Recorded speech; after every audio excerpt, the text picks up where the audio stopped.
ओम शांति। फिर से बोलो ओम शांति। ओम शांति। अभी बाबा को मिलने के लिए बाकी 10-11 ಬಾಬಾ ಅವ್ರನ್ನ ಮಿಲನ ಮಾಡ್ಲಿಕ್ಕೆ 10-11 ದಿನ ಇದೆ.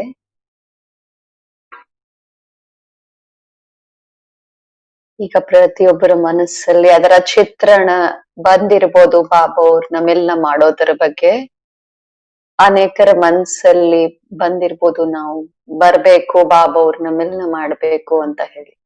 ಏನಕ್ಕೆ ಮಿಲನ ಮಾಡ್ಬೇಕು ಅನ್ಕೊಳ್ತೀವಿ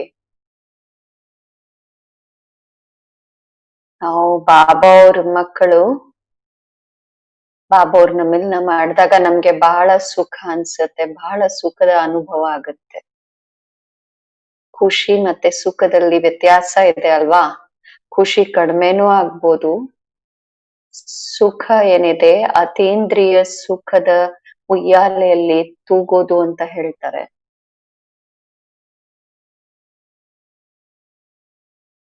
ಬೆಡ್ ಮೇಲ್ ಮಲ್ಗೋದು ಬೇರೆ, ಆದ್ರೆ ಉಯ್ಯಾಲೆಯಲ್ಲಿ ತೂಗೋದು ರಾಯಲ್ ಮಕ್ಕಳು ಅತೀಂದ್ರಿಯ ಸುಖದ ಉಯ್ಯಾಲೆಯಲ್ಲಿ ತೂಗ್ತಾರೆ. ಪ್ರಪಂಚವನ್ನೆಲ್ಲ ಮರೆತು ಅತೀಂದ್ರಿಯ ಸುಖದ ಉಯ್ಯಾಲೆಯಲ್ಲಿ ಆ ಜ್ಞಾನದ ಹಗ್ಗಗಳನ್ನ ಇಟ್ಕೊಂಡು ಆ ಉಯ್ಯಾಲೆಯಲ್ಲಿ ತೂಗ್ತಾರೆ. ಆದ್ರಿಂದ ನನ್ನ ವಿಚಾರದಲ್ಲಿ ಒಂದು ಇದು ಡ್ರಾಮಾನುಸಾರ ನಾನೇನ್ ತಿಳಿಸ್ಕೊಡ್ತೀನಿ ಅದು ನನ್ಗೇನ್ ಟಚ್ ಆಗಿರುತ್ತೆ, ನನ್ನ ಹೃದಯಕ್ಕೆ ನಾಟಿರುತ್ತೆ, ಅದನ್ನೇ ನಾನು ತಿಳಿಸ್ಕೊಡ್ತೀನಿ. 2ನೇ ತಾರೀಕು ಮಧುಬನಿಂದ ಹೊರಟಿದ್ದೆ. ನಾಳೆ 11ನೇ ತಾರೀಕು ಬಂದ್ಬಿಡ್ತು. ಸೊ ನೆನ್ನೆ ಮೀಟಿಂಗ್ ಹಾಲಲ್ಲಿ ನಮ್ದು ಯೋಗದ್ದು ಇತ್ತು. ಬ್ಯುಸಿ ಆಗಿದ್ರು, ಎಲ್ಲರೂ ಬಂದು ಯೋಗದಲ್ಲಿ ತಲುಪಿದ್ರು. ಇದು ಒಳ್ಳೆ ಏಮ್ ಇಟ್ಕೊಂಡಿದ್ದಾರೆ. ಎಲ್ಲರೂ ಪ್ರತ್ಯಕ್ಷವಾಗಿ ಬಂದಿದ್ರು ಯೋಗ ಮಾಡ್ಲಿಕ್ಕೆ, ಬಹಳ ಒಳ್ಳೇದು. ಏನ್ ಚೆನ್ನಾಗಿದೆ. ಕಾನ್ಫರೆನ್ಸ್ ಅಲ್ಲಿ ನಡೀತಿದೆ, ಇಲ್ಲಿ ನಡೀತಾ ಇದೆ. ಸೊ ಎಲ್ಲಿ ಹೋಗ್ಲಿ ಅಂತ. ಸೊ ಫಸ್ಟ್ ನಾನು ಚೆನ್ನಾಗಿ ಯೋಗ ಮಾಡೋಣ ಅಂತ ಫಸ್ಟ್ ಯೋಗದಲ್ಲಿ ಹೋದೆ. ಬಾಬಾ ಅವರು ಹೇಳಿದ್ರು ಸಂಜೆ ಯೋಗ ಆಕ್ಸಿಜನ್ ಕೊಡುತ್ತೆ ಅಂತ. ನನ್ಗೆ ಪತ್ರದಲ್ಲಿ ಬಾಬಾ ಅವರು ಸಣ್ಣ ಪತ್ರದಲ್ಲಿ ಹೇಳಿದ್ರು, ಅಮೃತ ವೇಳೆ ಮತ್ತೆ ಸಂಜೆ ಯೋಗ ಆತ್ಮಕ್ಕೆ ಆಕ್ಸಿಜನ್ ಅನ್ನ ಕೊಡುತ್ತೆ ಅಂತ. ಬಹಳ ಚೆನ್ನಾಗಿರೋ ಫೀಲಿಂಗ್ ಏನಿದೆ ಅಲ್ಲ, ಸೊ ಅಲ್ಲಿ ನಮ್ ಶ್ವಾಸ ನಿಂತ್ ಹೋಗಲ್ಲ, ಒಂಥರ ಒಳ್ಳೆ ಫೀಲಿಂಗ್ ಇರುತ್ತೆ. ಏನ್ ಮಾಡ್ಲಿ, ಹೇಗ್ ಮಾಡ್ಲಿ, ಇದಾಗಲ್ಲ ಅನ್ನೋ ಫೀಲಿಂಗ್ ಇರಲ್ಲ ಆ ಸಮಯದಲ್ಲಿ. ಸೊ ನನ್ಗೆ ವಿಚಾರ ಬಂದ್, ನಾನು 7 ಗಂಟೆ ಯೋಗ ಮಿಸ್ ಮಾಡಬಾರ್ದು. ಬೆಳಗ್ಗೆ ಬಂದಿರ್ಬೋದು, ಅಲ್ಲಿಂದ 7 ಗಂಟೆಗೆ ಹೊರಟಿರ್ಬೋದು ಬೆಳಗ್ಗೆ. ಆದ್ರೂನು ಜೊತೆಯಲ್ಲಿ ಎಲ್ಲರ ಜೊತೆಯಲ್ಲಿ ಯೋಗ ಮಾಡ್ಬೇಕು ಅಂತ. ಅದನ್ನ ಮಿಸ್ ಮಾಡಿದ್ರೆ 7 ಗಂಟೆ ಯೋಗ ನನ್ ರೆಕಾರ್ಡ್ ಹಾಳಾಗ್ಬಿಡುತ್ತೆ ಅಂತ. ನಾನ್ ನೋಡಿದೀನಿ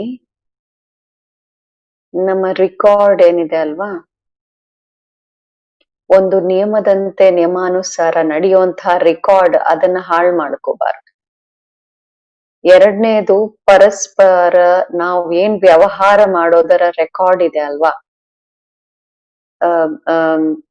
ರೆಸ್ಪೆಕ್ಟ್ ಕೊಡುವಂತಹ ರಿಗಾರ್ಡ್ ಕೊಡುವಂಥದ್ದು. ದೊಡ್ಡವರಿಗೆ ರಿಗಾರ್ಡ್ ಕೊಡ್ಬೇಕು, ಸಮಾನದವರಿಗೆ ರೆಸ್ಪೆಕ್ಟ್ ಕೊಡ್ಬೇಕು, ಸಣ್ಣವರಿಗೆ ಚಿಕ್ಕವರು ಅಂತ ತಿಳ್ಕೊಬಾರ್ದು. ಚಿಕ್ಕವರನ್ನ ಇವರು ಸಣ್ಣವರು ಅಂತ ತಿಳ್ಕೊಬೇಡಿ. ಆದ್ರೆ ಅವ್ರನ್ನ ಸಮಾನ ಮಾಡ್ಲಿಕ್ಕೋಸ್ಕರ ಅವ್ರನ್ನ ಮುಂದುವರಿಸ್ಬೇಕು, ಮುಂದೆ ಇಡ್ಬೇಕಾಗಿದೆ.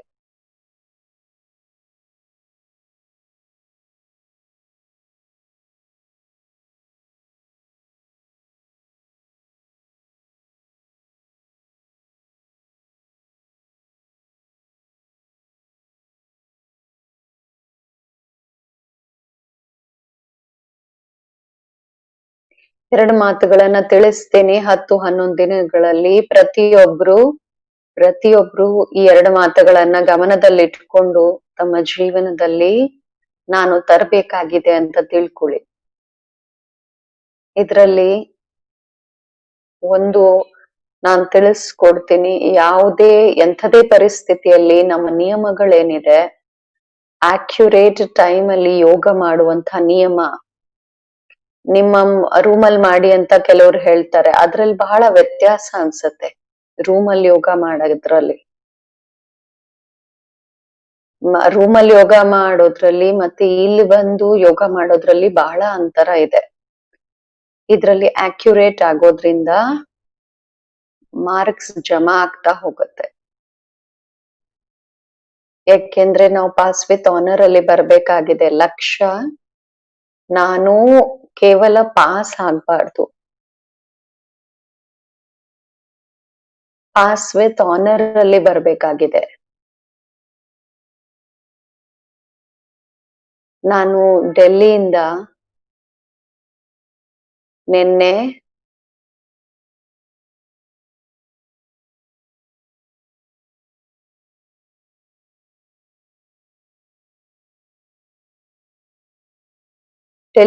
ನಾನು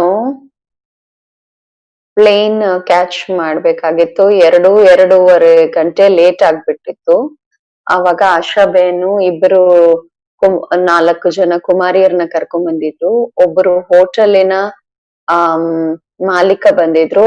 ಅವರು ಕ್ಲಾಸಸ್ ಅಟೆಂಡ್ ಮಾಡ್ತಿರ್ಬೋದು ಇವಾಗ. ಅಲ್ಲಿ ಕೂತು ಲಾಂಜ್ ಅಲ್ಲಿ ಹೇಳ್ತಾರ ಅವರು. ನಾನು ಎಲ್ಲರೊಟ್ಟಿಗೆ ರೂರಿಯಾನ್ ಮಾಡ್ತಾ ಇದ್ರು. ಅವ್ರು ಕೇಳಿದ್ರು, ನೀವು ಸ್ಪಷ್ಟ ಮಾಡ್ತೀರಾ, ನಿಮ್ಗೆ ಸ್ಟೇಬಲ್ ಮೈಂಡಿನ ಟೈಟಲ್ ಹೇಗ್ ಸಿಕ್ತು ಅಂತ. ಬಹಳ ಒಳ್ಳೆ ಸೋದರ ಆಗಿದ್ರು. ಏನೆಲ್ಲ ಮಾತಾಡ್ತಿದ್ರಲ್ಲ ಆಗ ಒಂದು ಅಟ್ರಾಕ್ಷನ್ ಇತ್ತು. ನಾನು ಅದನ್ನ ರಿಪೀಟ್ ಮಾಡ್ತಿದ್ದೀನಿ. ಬಹಳ ಪ್ರೀತಿಯಿಂದ ಅವ್ರು ಕೇಳ್ತಿದ್ದಾರೆ ಅಂದ್ರ ನಾನು ಜವಾಬ್ ಕೊಡೋಣ ಅಂತ. ನಾನ್ ಡೀಟೇಲ್ ಅಲ್ಲಿ ನಿಮ್ಗೆ ಹೇಳಲ್ಲ. ಕ್ವೆಶ್ಚನ್ ಕೇಳ್ತಾ ಪರಿಚಯದಲ್ಲಿ ಕೇವಲ ಇದನ್ನಷ್ಟೇ ಹೇಳ್ತೀನಿ. ಎಲ್ಲೇ ಹೋಗಿ ಇಂಥ ಶಬ್ದಗಳಲ್ಲಿ ಇಂಥ ಭಾಷೆಗಳಲ್ಲಿ ಹೇಳ್ತಾರೆ, ಬಹಳ ದೊಡ್ಡ ಮಾತು ಅನ್ನೋ ತರ ಹೇಳ್ತಾರೆ. ಅವರು ಆ ಭಾವನೆಯಿಂದ ಕೇಳಿದ್ರು. ನಾನು ಶಾರ್ಟ್ ಅಲ್ಲಿ ಹೇಳ್ತಿದ್ದೀನಿ ಅದನ್ನ. ಅವ್ರಿಗೆ ಹೇಳ್ತಾ ಹಿಸ್ಟ್ರಿ ನಿಮ್ಗೆಲ್ಲ ಗೊತ್ತಿದೆ.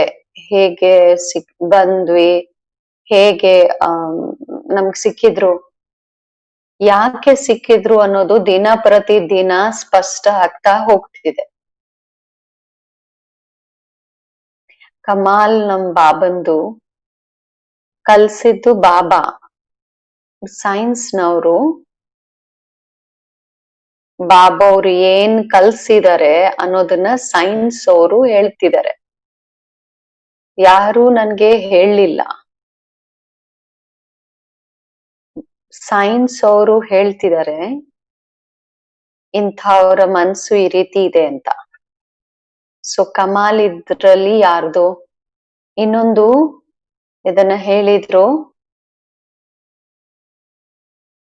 ಒಂದು ಕತ್ತಲೆ ಕೋಣೆಯಲ್ಲಿ ಪದೇ ಪದೇ ಬೆರಳನ್ನ ಈ ರೀತಿ ಮಾಡ್ತಾ ಹೋಗಿ ಅಂತ. 1 ಸತಿ ಅಲ್ಲ, ಬಟ್ 10 ಸತಿ ಹಿಂಗ್ ಮಾಡ್ತಾ ಹೋಗಿ ಅಂತ. ಈ ಒಂದು ಬೆರಳು ಇಲ್ಲಿಂದ ಹಿಂಗ ಆಗ್ಬಾರ್ದು, ಸ್ಥಿರವಾಗಿರ್ಬೇಕಂದ್ರೆ ಇದ್ರದ್ ಯಾರ್ದು ಕರ್ಮ. ಬೆಳಗ್ಗೆ ಸಂಕಲ್ಪ ಬಂತು. ಸಂಕಲ್ಪ ಅಂದ್ರೆ ಶ್ರೇಷ್ಠ ವಿಚಾರ ಬಂತು. ದಿನದಲ್ಲಿ ಅಂತ ಕ್ವೆಶ್ಚನ್ ಮತ್ತೆ ಅವ್ರು ಕೇಳಿದ್ರು. ಮತ್ತೆ ಮುರಳಿನೂ ಅಂತದ್ದೇ ನಾಡಿದ್ರು. ಇದ್ರ ಕಮಾಲ್ ಯಾಕೆ ಈ ರೀತಿ ಇದೆ. ಪುರುಷಾರ್ಥದಲ್ಲಿ ದೃಢತೆ. ಅವ್ಯಕ್ತ ಬಾಬಾ ಅವರು ಮೊನ್ನೆ ಮುರಳಿಯಲ್ಲಿ ಹೇಳಿದ್ರು. ಕೆಲವ್ರು ಹೇಳ್ತಾರೆ ನಾನ್ ಪುರುಷಾರ್ಥಿ ಆಗಿದ್ದೀನಿ ಅಂದ್ರೆ ಏನು. ಪುರುಷಾರ್ಥಿ ಅಂದ್ರೆ ಹುಡುಗಾಟಿಕೆಯಲ್ಲಿ ಬರೋದಾ. ಸ್ವಲ್ಪ ಹುಡುಗಾಟಿಕೆಯಲ್ಲಿ ಇದಾರೆ ಅಂದ್ರು ಅವ್ರ ಪುರುಷಾರ್ಥಿಗಳಲ್ಲ. ಪುರುಷಾರ್ಥಿ ಅಂತ ಹೇಳಿ ಆ ಹುಡುಗಾಟಿಕೆಯಲ್ಲಿ ಯಾವ್ದಾದ್ರೂ ಕಾರಣ ಹೇಳ್ತಾ ಸತ್ಯವಾದ ಪುರುಷಾರ್ಥವನ್ನ ಮಿಸ್ ಮಾಡ್ತಾರೆ ಅವರು.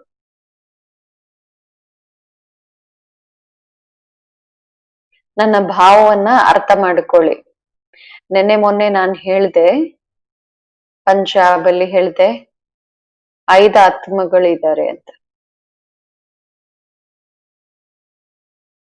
ನನ್ನಲ್ಲಿ 5 ಆತ್ಮಗಳಿದೆ.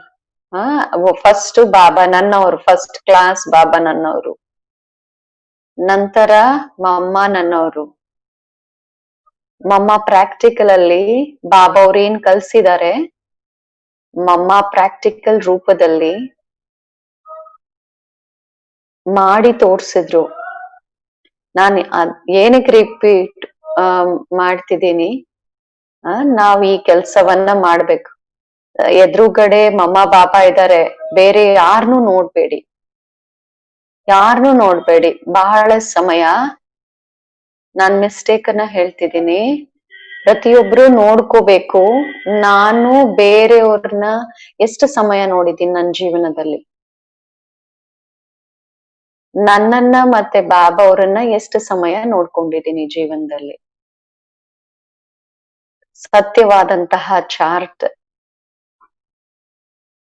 ಪ್ರತಿಯೊಬ್ರು ತಮ್ಮನ್ನ ನೋಡ್ಕೋಬೇಕು. ನಾನ್ ಅನ್ಕೊಳ್ತೀನಿ, ನಾ ಹೇಳೋದಿಲ್ಲ, ಬಹಳಷ್ಟು ವಿಕೇಸ್ ಬಾಬಾ ಅವರ ಮಕ್ಕಳು ಬೇರೆಯವರನ್ನ ನೋಡೋದ್ರಲ್ಲೇ ಟೈಮ್ ಅನ್ನ ವೇಸ್ಟ್ ಮಾಡ್ಬಿಟ್ಟಿದ್ದಾರೆ, ಕಳೆದು ಬಿಟ್ಟಿದ್ದಾರೆ. ಖುದ್ ತಮ್ಮನ್ನ ನೋಡ್ಕೊಳ್ಳೋದ್ರಲ್ಲಿ, ಬಾಬಾ ಅವ್ರನ್ನ ನೋಡ್ಕೊಳ್ಳೋದ್ರಲ್ಲಿ ಟೈಮ್ ಕೊಟ್ಟಿಲ್ಲ. ಇದು ತಪ್ಪು. ಹುಡುಗಾಟಿಕೆ ಇದೆ, ಅಕ್ಯುರೇಟ್ ಪುರುಷಾರ್ಥ ಮಾಡುವ ವಿಧಿ ಏನಿದೆ ಅಲ್ವಾ, ಯಾವ್ದ್ರಿಂದ ಸಹಜ ಸಿದ್ಧಿ ಪ್ರಾಪ್ತಿ ಆಗತ್ತೆ. ಅಕ್ಯುರೇಟ್ ಟೈಮ್ ಟೇಬಲ್ ಅನುಸಾರ, ಅಕ್ಯುರೇಟ್ ಏನು ಬಾಬಾ ಅವರು ಹೇಳ್ತಾರೆ, ನಮ್ಮ ಈಶ್ವರೀಯ ಲಾಸ್ ಏನಿದೆ, ನಿಯಮಗಳು ಮರ್ಯಾದೆಗಳೇನಿದೆ, ಆ ಈಶ್ವರೀಯ ಲಾ ಅಂತೆ ನಡೆಯೋದ್ರಲ್ಲಿ ಲಿಸ್ಟ್ ಬರ್ದಿಲ್ಲ ಅಲ್ಲೆಲ್ಲೂ. ಒಂದ್ ವೇಳೆ ನೀವು ಬಯಸಿದ್ರೆ ನಾನ್ ತಿಳ್ಕೊಳ್ತೀನಿ, ಈಶ್ವರನ ಲಾಸ್ ಪ್ರತಿಯೊಬ್ಬರ ಹೃದಯದಲ್ಲಿ ಮನಸ್ಸಲ್ಲಿ ಇರ್ಬೋದು. ಆ ಲಾ ಅನುಸಾರ, ಈಶ್ವರನ ಲಾ ಅನುಸಾರ ನಾನು ಬಿಕೆ ಆಗಿ ಎಲ್ಲಿವರೆಗೂ ನಡ್ತಿದ್ದೀನಿ ಆ ಲಾಸ್ ಪ್ರಕಾರ. 2 ಶಬ್ದಗಳಲ್ಲಿ ನಾನು ತಿಳಿಸ್ತೀನಿ. ಮನಸ್ಸನ್ನ ಲೂಸ್ ಬಿಡ್ಬಾರ್ದು, ಪರಿವರ್ತನೆ ಮಾಡೋ ಇದ್ರಲ್ಲಿ.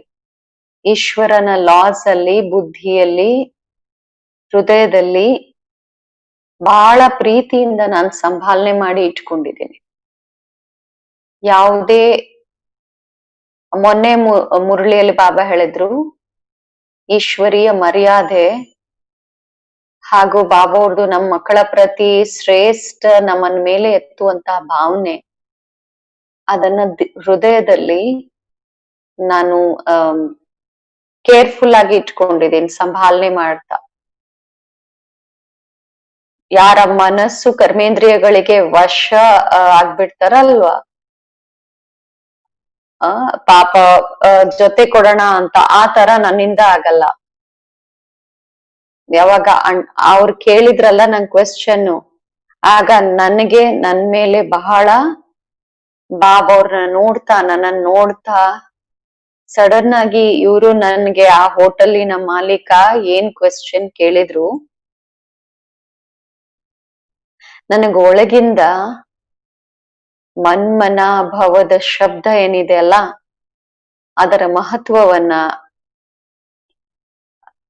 ಬಾಲ್ಯದಿಂದ ನಾನು ಪಕ್ಕಾ ಅರ್ಥ ಮಾಡ್ಕೊಂಡಿದ್ದೀನಿ. ಗೀತೆಯಲ್ಲೂ ಭಗವಂತ ಸ್ವಲ್ಪ ಜ್ಞಾನವನ್ನ ತಿಳಿಸಿ ಆಳದಲ್ಲಿ ತಗೊಂಡ್ ಹೋಗ್ತಾರೆ, ಆಮೇಲೆ ಹೇಳ್ತಾರೆ ಮನ್ಮನಾಭವ.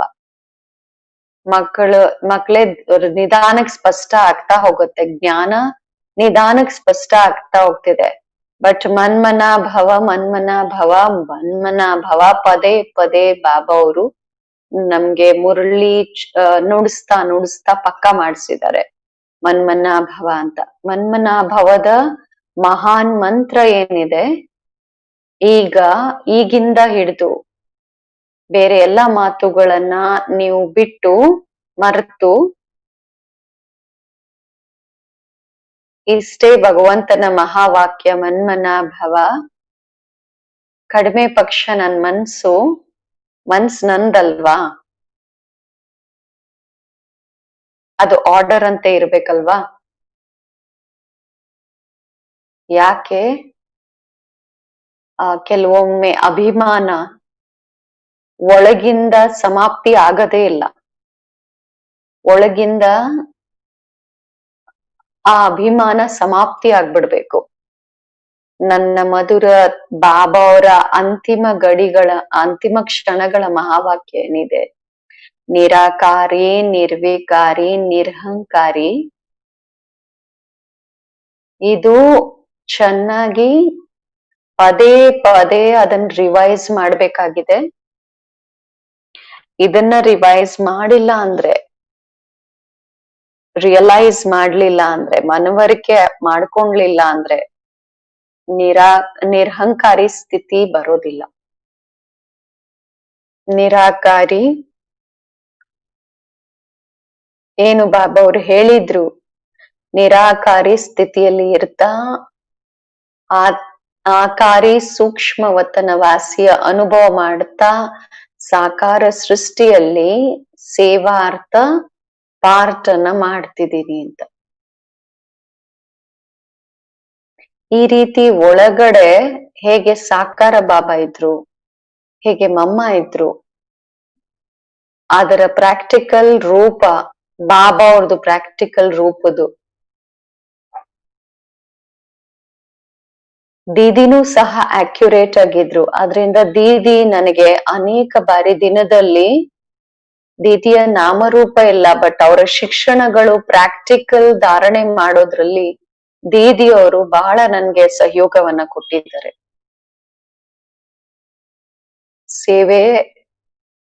ಸೇವೆಯ ಜವಾಬ್ದಾರಿ ಯಾವಾಗ ಮಮ್ಮ ಶರೀರ ಬಿಟ್ರು, ಬಾಬಾ ಅವರು ದೀದಿ ಕೊಟ್ರು, ಮಧುಬನ್ದಲ್ಲಿ ಅವ್ರನ್ನ ಇರಿಸ್ಕೊಂಡ್ರು. ದೀದಿಯ ಅಕ್ಯುರಸಿ ಏನಿದೆ, ನೆನ್ಪಲ್ಲಿರುವಂತಹ ಅಕ್ಯುರಸಿ, ಶ್ರೀಮತದಂತೆ ನಡೆಯುವಂಥದ್ರಲ್ಲಿ, ಯಜ್ಞದಲ್ಲಿ ಎಲ್ಲರೂ ನಿಯಮ ಪ್ರಕಾರ ನಡೆಯೋದ್ರಲ್ಲಿ, ಎಲ್ಲರ ಗಮನ ತರೋದ್ರಲ್ಲಿ, ಯಾರು ದೀದಿನ ನೋಡಿರ್ತಾರೆ ಅವ್ರಿಗೆ ಗೊತ್ತಿದೆ ದೀದಿ ಯಾರು ಅಂತ. ಅವ್ರಿಗೆ ನಶೆ ಇರ್ಬೇಕು, ನನ್ಗೆ ನಶೆ ಇರ್ಬೇಕು ಫಸ್ಟ್ ದೃಷ್ಟಿ ಇವ್ರಿಗೆ ದೀದಿಯಿಂದ. ಸೊ ನಿರ್ಮಲಾ ದೀದಿ ಕೇಳ್ತಿದ್ದಾರೆ, ಅವ್ರಿಗೆ ಫಸ್ಟ್ ದೃಷ್ಟಿ ದೀದಿಯಿಂದ ಸಿಕ್ಕಿದೆ. ಆದ್ರಿಂದ ಅವ್ರದ್ದು ಎಂದೂ ದಿನಚರ್ಯ ಮೇಲೆ ಕೆಳಗಾಗ್ಬಾರ್ದು. ಯಾಕೆಂದ್ರೆ ವಂಡರ್ಫುಲ್ ದೀದಿ ಬಂದಿದೆ ಏನಕ್ಕಲ್ಲಿ, ಸ್ವಲ್ಪ ದಿನನೇ ಬಂದ್ರು ಇವ್ರು, ಅಷ್ಟ್ರಲ್ಲೇ ದೀದಿಯ ದೃಷ್ಟಿ ಸಿಕ್ತು. ಮೈಕಲ್ ಬಾಯ್ ಬಂದಿದ್ದಾರೆ, ಅವ್ರಿಗೂ ದೀದಿ ದೃಷ್ಟಿ ಸಿಕ್ತು. ದೀದಿಯ ದೃಷ್ಟಿ ಇಷ್ಟು ಇವ್ರು ಪ್ರಾಪ್ತಿ ಮಾಡ್ಕೊಂಡಿದ್ದಾರೆ. ಇಲ್ಲಿವರೆಗೂ ಅದ್ ನಡೆಸ್ತಿದೆ. ಲೇಟ್ ಆಗಿ ಬಂದಿರೋರು ಪರವಾಗಿಲ್ಲ, ದಿ ಅಕ್ಯುರೇಟ್ ಟೈಮ್ಗೆ ಬರ್ತಾ ಇದ್ರು, ಟೈಮ್ಗೆ ಅನುಸಾರ ಬರ್ತಿದ್ರು. ನಾನು ಓಪನ್ ಆಗಿ ಮಾತನ್ನ ಹೇಳ್ತಿದ್ದೀನಿ, ನಾನ್ ಪಂಜಾಬಲ್ಲಿ ಇದ್ದೆ ಅಲ್ಲ, ಅದಕ್ ಮುಂಚೆನು ದಾದಿ ಚಂದ್ರಮಣಿ ಏನಿದ್ರು ಅವ್ರ ತರ ಪ್ರಕಾಶ್ ಮಣಿ ದಾದಿ ಸಂಘದಲ್ಲಿ ನೀವು ಮನಸ್ಸು ತುಂಬೋ ಅಷ್ಟು ಪಾಲನೆ ತಗೊಂಡಿದ್ದೀರಾ. ಆದ್ರೆ ಚಂದ್ರಮಣಿ ದಾದಿ ತರ ತ್ಯಾಗಿ, ತಪಸ್ವಿ, ಸೇವೆಯಲ್ಲಿ ನಿರಹಂಕಾರಿತನ, ಹೃದಯದಿಂದ ನೋಡ್ಬೇಕಂದ್ರೆ ಡಾಕ್ಟರ್ ಪ್ರತಾಪ್ ಭಾಯ್ ಪಂಜಾಬಿಂದ ಬಂದಿದ್ದೀರಲ್ಲ, ಯಾರು ಪಂಜಾಬಿಂದ ಜನ್ಮ ತಗೊಂಡಿದ್ದೀರಾ ಅವ್ರಿಗೆ ಗೊತ್ತಿದೆ ಚಂದ್ರಮಣಿ ದಾದಿ ಹೇಗಿದ್ರು ಅಂತ. ಪ್ರತಿಯೊಬ್ರು ನೋಡಿದಿರಲ್ವಾ ಪಂಜಾಬಲ್ಲಿ.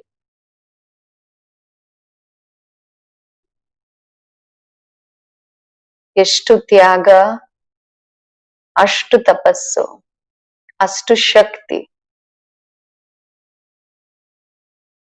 ಎಂದು ದಾದಿಯಲ್ಲಿ ಈ ರೀತಿ ಹೇಳಿಲ್ಲ, ನನ್ನಲ್ಲಿ ಸಹನ ಶಕ್ತಿ ಇಲ್ಲ, ನನ್ನ ಅಳವಡಿಸ್ಕೊಳ್ಳೋ ಶಕ್ತಿ ಇಲ್ಲ, ಆ ಶಕ್ತಿ ಇಲ್ಲ, ಈ ಶಕ್ತಿ ಇಲ್ಲ ಅಂತ ಎಂದೂ ಹೇಳಿಲ್ಲ. ಯಾವುದೇ ಶಕ್ತಿ ಇಲ್ಲ ಅಂತ ಹೇಳಿಲ್ಲ, ಅವ್ರ ಶಕ್ತಿ ಸ್ವರೂಪ ದೇವಿ ತರ ಇತ್ತು.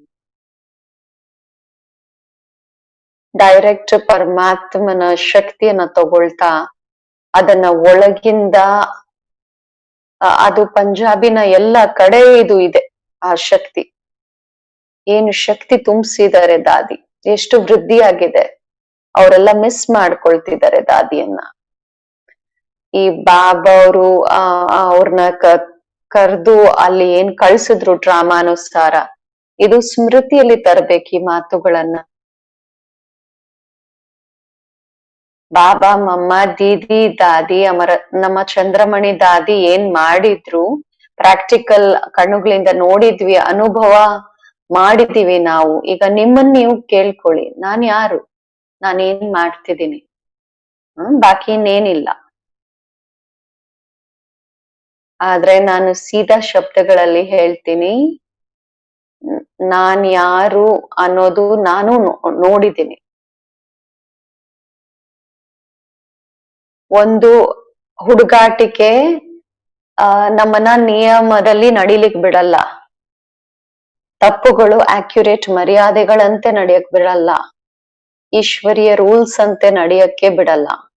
ಒಂದ್ ವೇಳೆ ಈಶ್ವರಿಯ ರೂಲ್ಸ್ ಅಂತೆ ನಡಿಬೇಕಂತ ಹೇಳಿದ್ರೆ ಬಿಲ್ಕುಲ್ ಒಳಗಿಂದ ನಾನು ಪ್ರತಿಜ್ಞೆ ಮಾಡಿದ್ರೆ ಶರೀರನೂ ನನ್ಗೆ ಜೊತೆ ಕೊಡುತ್ತೆ, ಎಲ್ಲ ನನ್ಗೆ ಜೊತೆ ಕೊಡುತ್ತೆ. ನನ್ಗೆ ಮಧುರ ತಂದೆ ಬಾಬಾ ಅವರು 1990 ಏನು ವರದಾನ ಕೊಟ್ರು, ಮಹಾವಾಕ್ಯ ಉಚ್ಚಾರಣೆ ಮಾಡಿದ್ರು, ನಾನು ನಿನ್ಗೆ ಸಹಯೋಗ ಕೊಡ್ತೀನಿ ಅಂತ. ಬಾಬಾ ಅವರು 10-11 ದಿನ ಇದ್ದೆ, ಬಹಳ ಪ್ರೀತಿ ಮಾಡಿದ್ರು. ಆ ಪ್ರಕೃತಿನೂ ನನ್ನ ಆರ್ಡರ್ ಫಾಲೋ ಮಾಡ್ಲಿಕ್ಕೆ ಬಾಬಾ ಅವರ ಆರ್ಡರ್ ಅನ್ನ ಒಪ್ಪಿ ನನ್ ಜೊತೆ ಕೊಡ್ಲಿಕ್ಕೆ ಪ್ರಕೃತಿ 5 ತತ್ವಗಳು ಇದು ಸಹ ಸಹಯೋಗ ಕೊಡುತ್ತೆ. ಬಹಳಷ್ಟು ಜನ ನನ್ಗೆ ಹೇಳಿದ್ರು, ಜಮುನಾದಲ್ಲಿ ನೀರ್ ಬಂದಿದೆ, ಇಲ್ಲಿ ಕಾಯಿಲೆ ಬಂದಿದೆ, ಪಂಜಾಬ್ ಅಲ್ಲಿ ಬರ್ಬೇಡಿ ಅಂತ ಬಹಳಷ್ಟು ಜನ ಹೇಳಿದ್ರು. ಒಳಗಡೆ ಬಂದಾಗ ನನ್ನಲ್ಲಿ ದೃಢತೆ ಬಂದ್ಬಿಡುತ್ತೆ. ಸಂಕಲ್ಪದಲ್ಲಿ, ಸೇವೆಯಲ್ಲಿ, ಧಾರಣೆಯಲ್ಲಿ ಇರ್ಬೋದು, ಅಥವಾ ಜ್ಞಾನದಲ್ಲಿ ಇರ್ಬೋದು, ಯೋಗದಲ್ಲಿ ಇರ್ಬೋದು, ದೃಢತೆ ನನಗೆ ಒಳಗಿಂದ ಹೇಗೆ ಅವ್ರಿಗೆ ಹೇಳಿದ್ನಲ್ಲ ಆನ್ಸರ್, ನನ್ಗೆ ಇದರ ದೃಢತೆಯ ವ್ಯಾಲ್ಯೂ ಇನ್ನೂ ಚೆನ್ನಾಗ್ ಅರ್ಥ ಆಯ್ತು. ಹನ್ಸಾಬೆನ್ಗೆ ನಾನು ಬೆಳಗ್ಗೆ ಹೇಳ್ದೆ, ಕಮಾಲ್ ಯಾರ್ದು ಈ ದೃಢತೆ ಅದು.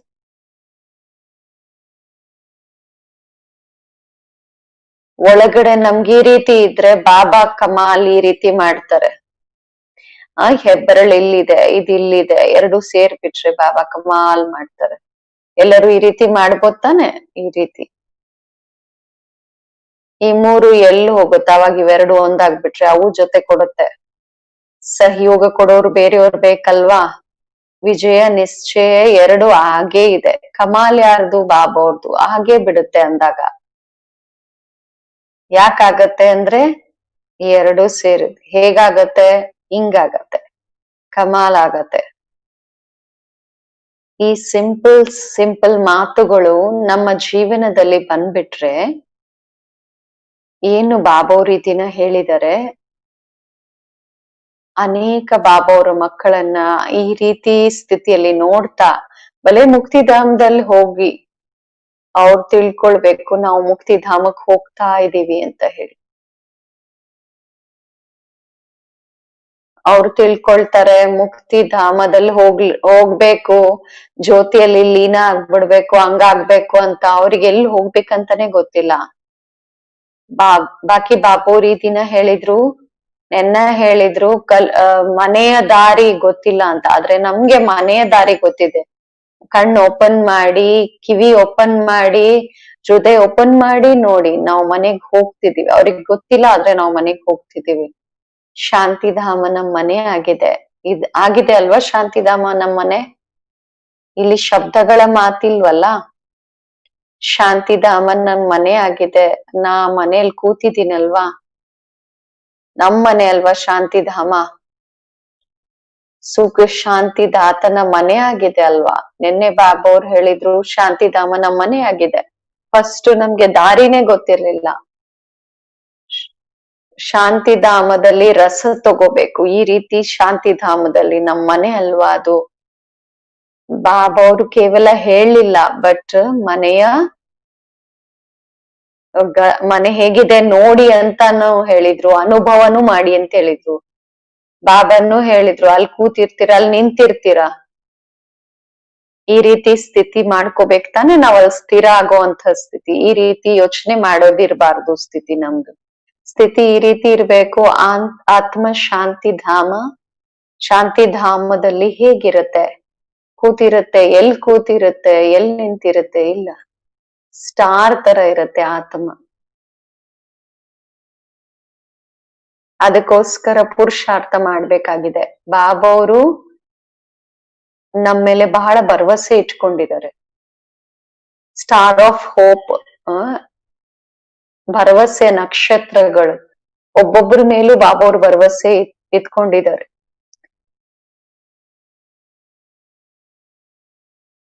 ಪ್ರತಿಯೊಬ್ಬರಲ್ಲೂ ತನ್ನದೇ ಆದ ವಿಶೇಷತೆ ಇದೆ. ಎಲ್ಲರಲ್ಲೂ ಒಂದೇ ತರ ವಿಶೇಷತೆ ಇರಲ್ಲ.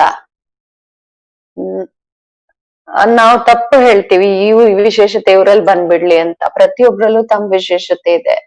ಅವ್ರಿಗೆ ಗೊತ್ತಿರ್ಲಿಲ್ಲ. ಬಾಬಾ ಅವರು ಒಂದ್ ಸಣ್ಣ ವಿಶೇಷತೆನ ತಗೊಂಡು ಆ ಮಕ್ಕಳನ್ನ ಸೇವೆಯಲ್ಲಿ ತೊಡಗಿಸಿದ್ದಾರೆ. ಸೇವೆಯಲ್ಲಿ ತೊಡಗಿಸಿದಾಗ ಅದರ ವ್ಯಾಲ್ಯೂ ಗೊತ್ತಾಯ್ತು, ಸೇವೆ ಮಾಡಬಹುದು ಅಂತ.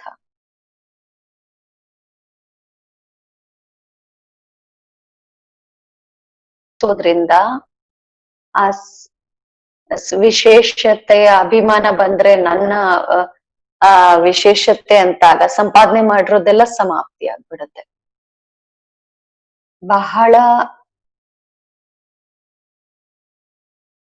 ಜಾರ್ ಹೋಗುವಂತಹ ಮಾರ್ಗ ಇದಾಗಿದೆ. ಬಹಳ ಬೇಗ ಕಾಲ್ ಜಾರ್ ಬಿಡುತ್ತೆ ಇದ್ರಲ್ಲಿ.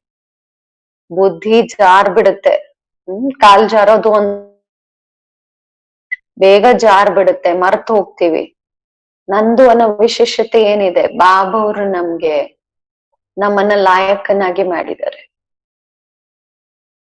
ಮತ್ತೆ ನಮ್ಗೆ ಖುಷಿ ಇದೆ, ಪ್ರತಿಯೊಬ್ಬರಿಗೂ ಬಾಬಾ ಅವರು ವಂಡರ್ಫುಲ್. ಬಾಬಾ ಒಂದ್ಸತಿ ಬಹಳ ಹಿಂದಿನ ಮಾತು, ದೀದಿ ಮತ್ತೆ ನಾನು ಪರಸ್ಪರ ರೂರಿಯಾನ್ ಮಾಡ್ತಾ ಇದ್ವಿ.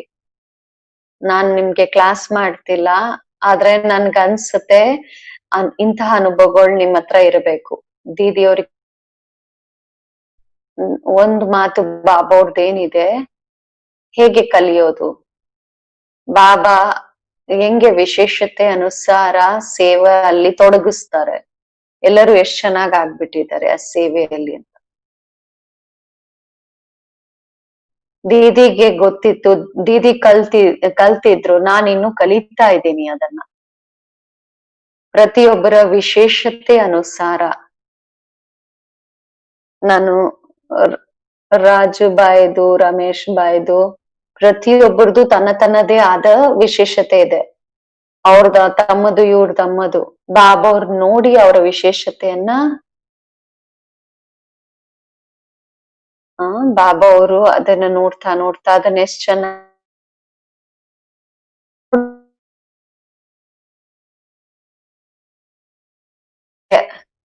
ಅಭಿಮಾನ ನನ್ಗೂ ಬಂದಿಲ್ಲ.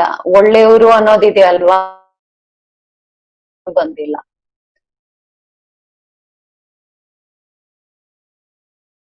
ಸೊ ಬೇಗ ಚೆನ್ನಾಗ್ ಆಗ್ಬಿಡ್ಲಿ ಅಂತ ನಾನ್ ಎಕ್ಸ್ಪೆಕ್ಟ್ ಮಾಡಲ್ಲ. ಬಾಬಾ ಅವ್ರು ಬಹಳ ಪೇಶನ್ಸ್ ಇಟ್ಕೊಂಡಿದ್ದಾರೆ ನಮ್ ಮೇಲೆ, ಟೈಮ್ ಕೊಟ್ಟಿದ್ದಾರೆ. ಎಷ್ಟು ಬಾಬಾ ಅವ್ರು ಭರವಸೆ ಬಾಬಾ ಅವ್ರು ಇಟ್ಕೊಂಡಿದ್ದಾರೆ ನಮ್ ಮೇಲೆ. ಆದ್ರೆ ನಾನು ಪ್ರಾಕ್ಟಿಕಲ್ ನೋಡಿದ್ದೀನಿ, ಎಷ್ಟು ನಾವು ಸಾಹಸ ಇಟ್ಕೊಳ್ತೀವಿ, ಧೈರ್ಯ ಇಟ್ಕೊಳ್ತೀವಿ, ಬಾಬಾ ಅವ್ರು ಸಹಯೋಗ ಕೊಡ್ತಾರೆ. ಎಂದು ಈ ಮಾತನ್ನ ಎಂದೂ ಬಿಟ್ಟಿಲ್ಲ, ಮನಸ್ಸನ್ನ ಅಲೋವೇ ಮಾಡಿಲ್ಲ ಅದ್ರಲ್ಲಿ ಹೋಗ್ಲಿಕ್ಕೆ. ಏಕದಮ್ ಶಾಂತ್. ಹೆಂಗೆ ಬಾಬಾ ಮಾಡಿಸ್ತಾರೋ, ಹೆಂಗೆ ಡ್ರಾಮಾದಲ್ಲಿ ಇದೆಯೋ, ನೀವ್ ಶಾಂತವಾಗಿರು. ಸೊ ಬುದ್ಧಿಯಲ್ಲಿ ಬಾಬಾ ಅವರ ಮಧುರ ಮಾತುಗಳನ್ನ ಬಾಬಾ ಅವ್ರು ಏನ್ ಈಗ ಸಂದೇಶದಲ್ಲಿ ಬರೆದು ನನ್ಗೋಸ್ಕರ ಗುಲ್ಜಾರ್ ದಾದಿ ಮುಖಾಂತರ ನಂಗ್ ಕೊಟ್ರು. ಕಳ್ದೋಗಿರೋದನ್ನ ಕಳ್ದೋಗಿರೋ ಹಂಗೆ ಮಾಡೋದು ರಾಯಲ್ಟಿ ಮಗು, ರಾಯಲ್ಟಿ ಆಗಿದೆ. ಅಂತ ರಾಯಲ್ ಮಗುವಿನ ಮಗು ಆಗಿದ್ದೀರಾ ಅಂತ. ಈ ರೀತಿ ಎಲ್ಲ ನೀನ್ ಹಿಂಗ್ ಮಾಡ್ಬಾರ್ದು ಹಂಗ್ ಮಾಡ್ಬಾರ್ದು ಅಂತ ಅಲ್ಲ, ಶಾಂತವಾಗಿರಿ ಅಲ್ವಾ. ಇಷ್ಟು ರಾಯಲ್ಟಿ ನಮ್ಮಲ್ಲಿ ಇರ್ಬೇಕು. ಇಂತಹ ಶಬ್ದಗಳನ್ನ ಬಾಬಾ ಅವ್ರು ನನ್ಗೆ ಇಷ್ಟು ಚೆನ್ನಾಗಿ ಹೇಳಿದ್ರು, ನನ್ಗೆ ಬಹಳ ಪ್ರಿಯ ಅನ್ಸ್ತು. ಕಳ್ದೋಗಿರೋದನ್ನ ಕಳ್ದೋಗಿರೋದು ಬಿಡುವಂತಹ ರಾಯಲ್ಟಿ ಇರ್ಬೇಕು ನಮ್ಮಲ್ಲಿ, ಅಂತ ರಾಯಲ್ ಮಗು ಅಂತ. ಇಷ್ಟು ಮಧುರ ತಂದೆ ಇಷ್ಟು ನಮ್ಮ ಮೇಲೆ ಇಷ್ಟು ಪ್ರೀತಿ ಜೀವ ಕೊಟ್ಟಿದ್ದಾರೆ. ಅವ್ಯಕ್ತ ಆದ್ಮೇಲೂ ನಮ್ಮ ಮೇಲೆ ಅಟೆನ್ಷನ್ ತರಿಸ್ತಾರೆ, ಪಾಲನೆ ಮಾಡ್ತಾರೆ. ಒಳಗಡೆ ನನ್ಗೆ ಅಟೆನ್ಷನ್ ಬರುತ್ತೆ. ಅಚಾನಕ್ ಆಗಿ ಸಾಕಾರದವರು ಅವ್ಯಕ್ತ ಆದ್ರು, ಅವ್ಯಕ್ತ ಪಾರ್ಟಿಗೆ ಹೋದ್ರು. ಸಾಕಾರದಲ್ಲಿ 33 ವರ್ಷ ಇದ್ರು, ಅವ್ಯಕ್ತ ಪಾರ್ಟ್ 40 ವರ್ಷ ನಡೆದಿದೆ. ನಾವೇನ್ ಮುಖ ತೋರ್ಸಿದ್ವಿ ಬಾಬಾ ಅವರಿಗೆ? ನನ್ನನ್ನ ಕೇಳಿದ್ರೆ ನನ್ಗೆ ಮಲಗ್ರಿ ಅಂತ ಹೇಳಿದ್ರೆ ನಿದ್ದೆ ಮಾಡಿದ್ರೆ ಏನ್ ನಿದ್ದೆ ಮಾಡೋದು? ಏನಕ್ಕೆ ನಿದ್ದೆ ಮಾಡೋದು? ಒಳಗಿಂದ ಭಾವನೆ ಬರುತ್ತೆ, ಬೇಗ ಜಲ್ದಿ ನಾವು ಬಾಬಾ ಅವ್ರ ತರ ಆಗ್ಬೇಕಂತ. ಪ್ರಭುವಿನ ಪ್ರಿಯ ಮಕ್ಕಳು ಎಲ್ಲರೂ ಬರ್ಲಿ ಅಂತ, ಅಲ್ಲೇ ಎಲ್ಲಾ ಕಡೆ ಹರಡ್ಲಿ ಅಂತ ಭಾವನೆ ಆಗುತ್ತೆ. ಮತ್ತೆ ಎಲ್ಲಾ ಮಕ್ಕಳು ಎಲ್ಲಾ ಮಾತುಗಳಿಂದ ಫ್ರೀ ಆಗ್ಬಿಡ್ಲಿ ಅಂತ. ಎಲ್ಲಾ ಮಾತುಗಳಿಂದ ಫ್ರೀ ಆಗ್ಬಿಡೋದು. ಈ ಜಂಗಲಲ್ಲಿ ಏನಕ್ಕೆ ಹೋಗಿ ಕುತ್ಕೋಬೇಕು? ಆ ಕಾಡಲ್ಲಿ ಮುಳ್ಳು ಚುಚ್ಚಿದಾಗ ಅಳ್ತಾರೆ. ಅವಾಗ ಇವ್ರು ಹಿಂಗ್ ಮಾಡಿದ್ರು ಹಂಗ್ ಮಾಡಿದ್ರು ಅಂತ ಮುಖ ಚೇಂಜ್ ಆಗ್ಬಿಡತ್ತೆ. ಈ ರೀತಿ ಮುಖ ಮಾಡ್ಕೊಳ್ಳೋದು ಈ ಬ್ರಹ್ಮ ಮುಖ ವಂಶಾವಳಿ ಬ್ರಾಹ್ಮಣರ ಕೆಲ್ಸ ಅಲ್ಲ ಅಂತ ಮುಖ ಇಟ್ಕೊಳ್ಳೋದು. ಮುಳ್ಳು ಚುಚ್ಚೋದು ಅಥವಾ ನನಗೆ ಮುಳ್ಳು ಚುಚ್ಕೊಳ್ಳೋದು ಇದು ಬ್ರಹ್ಮ ಮುಖವಂಶಾವಳಿ ಮಕ್ಕಳ ಲಕ್ಷಣ ಅಲ್ಲ. ಶಿವ ಬಾಬಾ ಅವ್ರು ಹೇಳಿದ್ರು ನಿನ್ನೆ, ಶಿವ ಬಾಬಾ ಬ್ರಹ್ಮ ಬಾಬನ ಮುಖಾಂತರ ನಮ್ಗೆ ಜನ್ಮವನ್ನ ಕೊಟ್ಟಿದ್ದಾರೆ.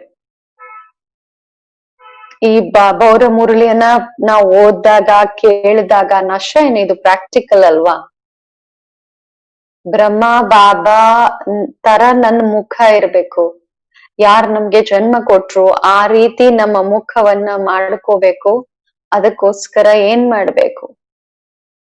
ಈ ಶಬ್ದನು ನೆನ್ನೆ ನಾ ಹೇಳಿದ್ವಿ.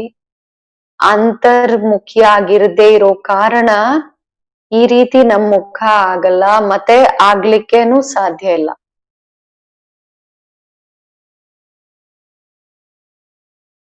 ಅಂತರ್ಮುಖಿ, ಕಂಪ್ಲೀಟ್ ಅಂತರ್ಮುಖಿ.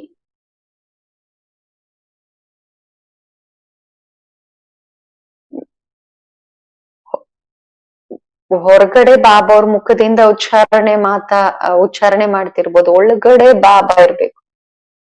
ಉಚ್ಚಾರಣೆ ಮಾಡುವಂತಹ ಏನ್ ಮಾತಿದೆ ಒಳಗಡೆ ಬಾಬಾ ಇರೋದ್ರಿಂದ ಅದು ನಮ್ಗೆ ಟಚ್ ಆಗ್ಬಿಡುತ್ತೆ.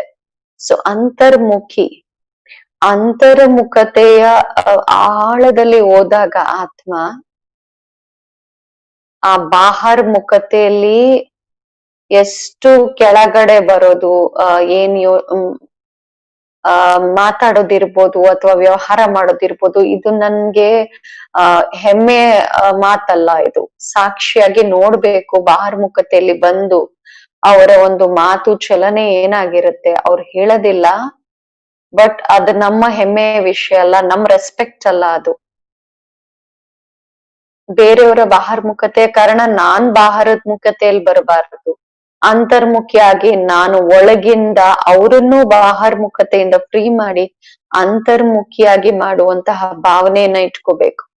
ಪ್ರತಿನಿತ್ಯ ಬಾಬಾ ಅವರು ವರದಾನದಲ್ಲಿ ಈ ರೀತಿ ವಿಧಿಗಳನ್ನ ಹೇಳ್ತಾರೆ. ಅಂತರ್ಮುಖತೆಯಿಂದ ಒಳಗಿಂದ ಒಳಗೆ ಬಾಹರ್ಮುಖತೆಯಲ್ಲಿ ಬಂದು ಏನಾದ್ರೂ ಶಬ್ದಗಳಲ್ಲಿ ಬರ್ತಾ ತಮ್ಮ ಸ್ವಮಾನದಲ್ಲಿ ಇರ್ದೆ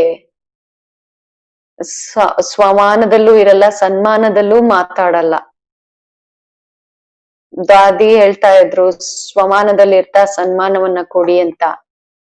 ಅಂತರ್ಮುಖತೆಯಿಂದ ಈ ಎಲ್ಲಾ ಮಾತುಗಳು ಪ್ರಾಕ್ಟಿಕಲ್ ಜೀವನದಲ್ಲಿ ಜೊತೆ ಕೊಡುತ್ತೆ ಅಂತರ್ಮುಖಿಯಾಗಿದ್ದಾಗ.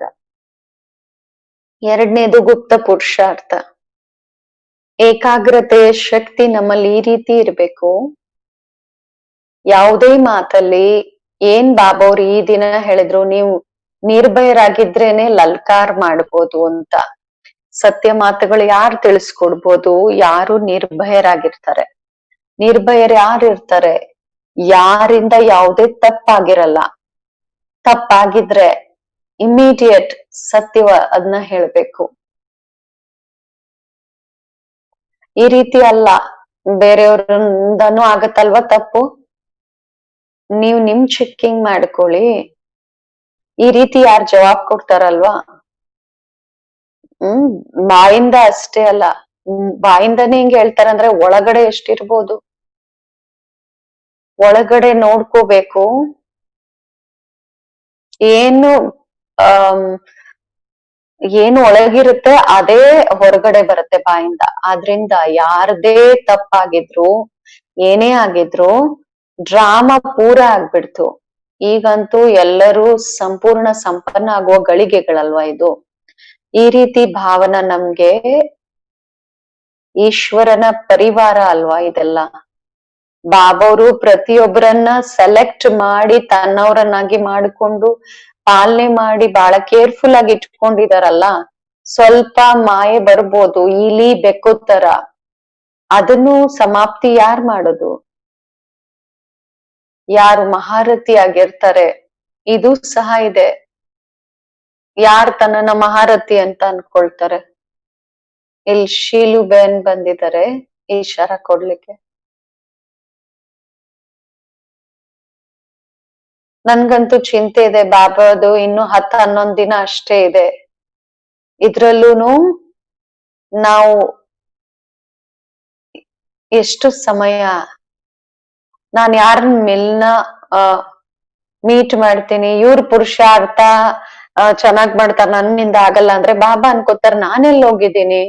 ಇದು ಸೂಕ್ಷ್ಮ ಮಾತು. ಬಾಬಾ ಎಲ್ಲೋಗಿದಾರೆ? ಅಥವಾ ನಾವ್ ಹೇಳ್ತೀವಿ ಇವ್ರ ಏನ್ ಮಾಡ್ತಿದ್ದಾರೆ, ಅದ್ರಲ್ಲಿ ಬಾಬಾ ಎಲ್ಲಿದ್ದಾರೆ? ಅವಾಗ ನಾನು ಒಂದ್ ವೇಳೆ ಈ ರೀತಿ ಮಾತುಗಳಲ್ಲಿ ವ್ಯವಹಾರದಲ್ಲಿ ಇದ್ರೆ ಆಗ ಬಾಬಾವ್ರ ಜೊತೆಯ ಅನುಭವ ಈಗಂತೂ ಆಗಲ್ಲ, ಫಾರ್ ಎವರ್ ಅದು ಖಲಾಸ್ ಆಗ್ಬಿಡತ್ತೆ ಅವರ ಜೊತೆ ಅನುಭವ.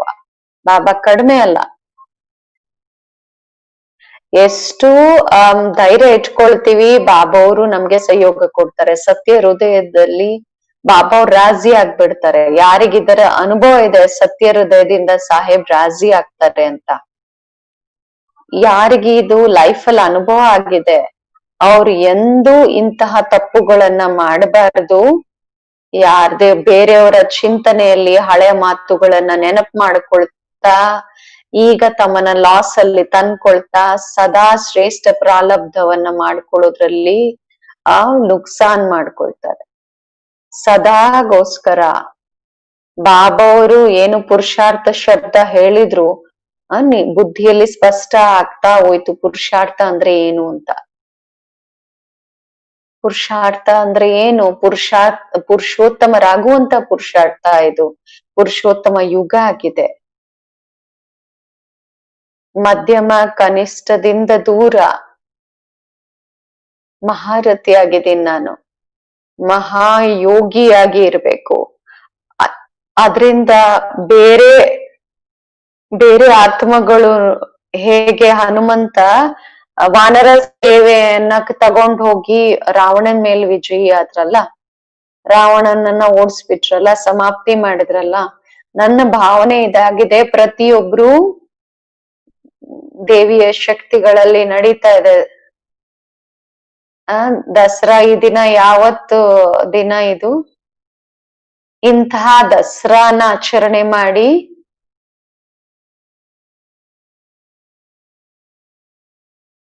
ದಸರಾದಿಂತಹ ಪ್ರೋಗ್ರಾಮ್ ಅನ್ನ ಮಾಡಿ ಎಲ್ಲ ಒಳಗಡೆಯಿಂದ ಎಲ್ಲ ಸಮಾಪ್ತಿ ಆಗ್ಬಿಡ್ಬೇಕು. ಯಾವುದೇ ರಾವಣನ ಅಂಶನೂ ಇರಬಾರ್ದು. ದಿವಾಲಿ ಆಮೇಲೆ ಲೇಟ್ ಆಗಿ ಬರುತ್ತೆ, ಬಾಬಾ ಬಂದಾದ್ಮೇಲೆ. ಎಲ್ಲರ ಮುಖ ದೀಪಗಳು ಜಾಗೃತಿ ಆಗ್ಬಿಟ್ಟು ಈ ರೀತಿ ಕಾಣ್ಬೇಕು ದೀಪಾವಳಿಯಲ್ಲಿ. ಓಂ ಶಾಂತಿ.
ओम शांति।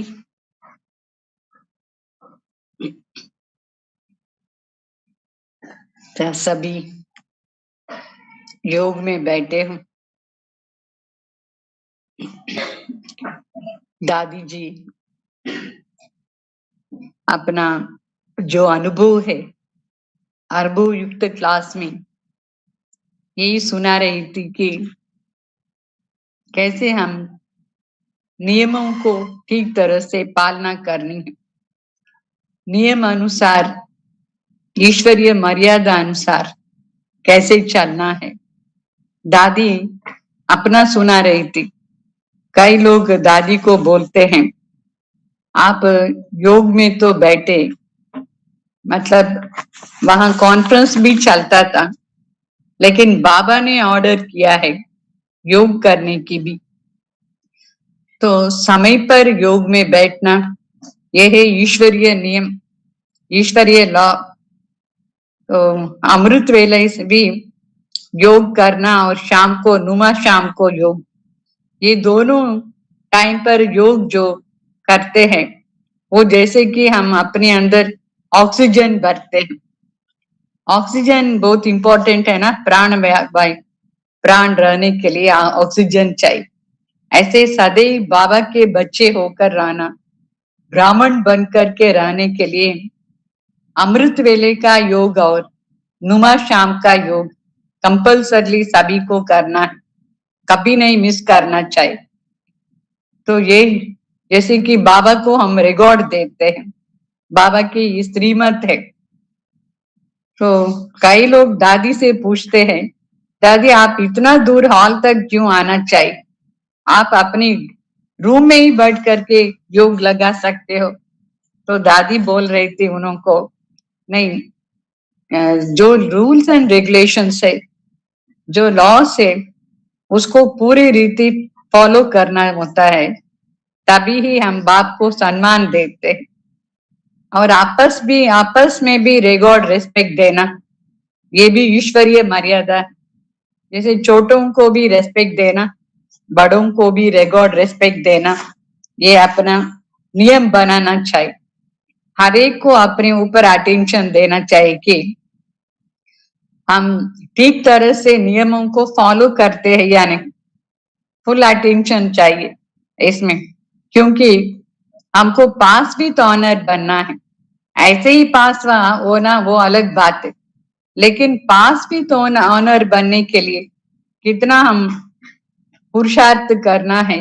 ये पुरुषोत्तम संगम युग में हम करते पुरुषोत्तम बनने के लिए पुरुषार्थ, इसलिए इस पर पूरा पूरा अटेंशन चाहिए।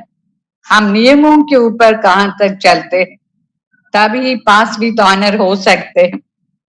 और दादी इस योग के बारे में इतना फोर्स मतलब डीपली सुनाई कि योग किसका लग सकता है।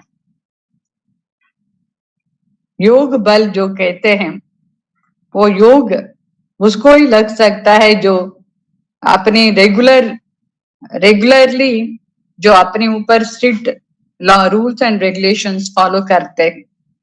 तो दादी को आप सबको पता है कि ये जो अवार्ड मिला है balanced stage of mind, whole world में दादी जैसे माइंड को स्टेबलाइज्ड माना, स्टेबल माइंड का जो रिकॉर्ड किया है, अवार्ड मिला है दादी को, ये किस आधार पर मिलता है, कौन सी पुरुषार्थ के आधार पर मिलता है। ये दादी ने पहले से योग के ऊपर पूरा पूरा अटेंशन देती, इस पुरुषार्थ में दादी कभी नहीं अलबेला रही।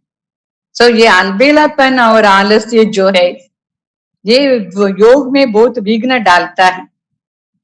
पुरुषार्थ में दृढ़ता भी चाहिए, अलबेला नहीं होना चाहिए। तो पुरुषार्थ का सच्चा अर्थ ही क्या है? पुरुषार्थ माना ही हमको जिस स्टेज से हमको रहना है, वो स्टेज को कंपल्सरी प्राप्त करना है। इसमें मुख्य बात है अपने मन की स्टेज, मन को स्टेबलाइज करना है, ये इंपॉर्टेंट पॉइंट है। तभी तो दादी का ये जो प्रत्यक्ष बाबा ने जो सिखाया योग, उसके आधार पर दादी कैसे करती थी, ये साइंस द्वारा भी प्रत्यक्ष हो गया है कि माइंड को स्टेबलाइज करना माना ये राजयोगी बहुत इंपॉर्टेंट है। ये दादी द्वारा साइंस वालों को ये प्रेरणा मिला है कि योग बहुत इंपॉर्टेंट है, क्योंकि अपनी लाइफ जो है उसको बनाने के लिए बाबा ने बहुत प्रेरणा किया है। इसलिए एक बाबा को जब देखेंगे तो हम उसी अनुसार अपनी माइंड को कर सकते हैं, मतलब समान बन सकते हैं। अगर दूसरे को देखेंगे तो हम अपना स्टेज को नहीं बना सकते। इसलिए अगर परफेक्ट बनना है तो जो बिल्कुल परफेक्ट है उसको देख करके अपना जीवन बनाते जाएंगे तो अपना माइंड का स्टेज भी स्थिर रहता है। अगर दूसरे कोई बीकेस को देखेंगे तो अपना स्टेज अप एंड डाउन हो जाता है, क्योंकि दूसरा सभी ऐसा पुरुषार्थी है जो पुरुषार्थ शब्द को मिसयूज करते हैं। कहते हैं मिस्टेक्स तो होता ही है, कहते हैं पुरुषार्थी है ना, इसलिए मिस्टेक हो सकता है। लेकिन बाबा ने जिस अर्थ से पुरुषार्थ काटा है, वो जो अर्थ समझाया उस अर्थ से हमको पुरुषार्थ करना है। पुरुषार्थ माना effort to make the mind stabilise, वो सच्चा पुरुषार्थ है। उसके लिए एक बाबा को ही देखना होता है। आनंद से ही हम दूसरों को देखते हैं, बाबा को देखने के लिए काइयों को टाइम नहीं मिलता है। अपने अंदर की बात देखने के लिए काइयों को टाइम नहीं है, क्योंकि सदैव बाहर मुक्ता में रहते हैं। जब बाहर मुक्ता में ही रहते हैं तो उनका वाइब्रेशन क्या होता है, उनका स्टेज क्या होता है। इसलिए बाबा कहते हैं कि बाहर मुक्ता से बिल्कुल दूर रह। आपको सफलता तब मिलेंगी जब आप अंतर्मुखी होकर के रहेंगे। सो बाबा को देखना होता है, तभी सफल योगी बन सकते हैं। नहीं तो अलबेलापन में दूसरों को ही देखते देखते अपना टाइम वेस्ट होता है। इसलिए बाबा ने तो हम लोगों को टाइम टेबल बनाकर भी दिया है। उस टाइम टेबल के अनुसार, ईश्वरीय लॉ के अनुसार जब हम चलते जाएंगे तभी हम परफेक्ट बन सकते हैं। अगर ईश्वरीय लॉस में लूज हो जाएंगे तो क्या होता है, मन भी लूज हो जाता है। मन का जो स्टेज है वो अप एंड डाउन हो जाता है।